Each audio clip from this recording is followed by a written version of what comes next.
जय शिवराय मित्रांनो, आपण सर्वजण कसे आहात? मजेमध्ये. आणि मजेमध्ये आपण असायलाच पाहिजे. मित्रांनो, आपण आज या ठिकाणी हसत खेळत इंग्लिश कसं बोलायचं ते आपण शिकणार आहोत. आता माझ्या पाठीमागे काही अशी वाक्य आहेत जी चालू वर्तमान काळातली आहेत. आपण बघूया का की आपल्याला उत्तर येतात की नाही. चला, पहिलं वाक्य आहे, कार्तिक मला गुदगुल्या करत आहे. आणि आता तुम्ही उत्तर द्यायचंय मला. ठीक आहे, चला उत्तर द्या. तोपर्यंत मी लिहितो. Kartik is tickling me. Kartik is tickling me.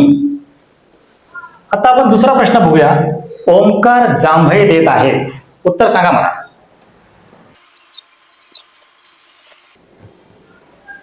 Omkar is yawning. Yawning म्हणजे जांभई देणे. ठीक आहे. तिसरा प्रश्न, कोंबडा बांग देत आहे किंवा कोंबडा आरवत आहे. उत्तर द्या. The rooster is crowing. Crowing म्हणजे बांग देणे, आरवणे. रूस्टर काय म्हटलं आपण?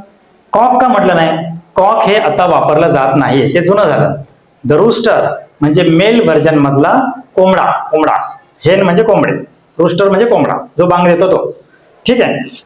अशाच नवनवीन व्हिडिओसाठी आपण माझ्या चॅनलला सबस्क्राईब करा आणि बघत राहा परफेक्ट इंग्लिश स्पीकिंग कोर्स मधल्या 3 वाक्यांचा दररोज सराव. चला तर मग.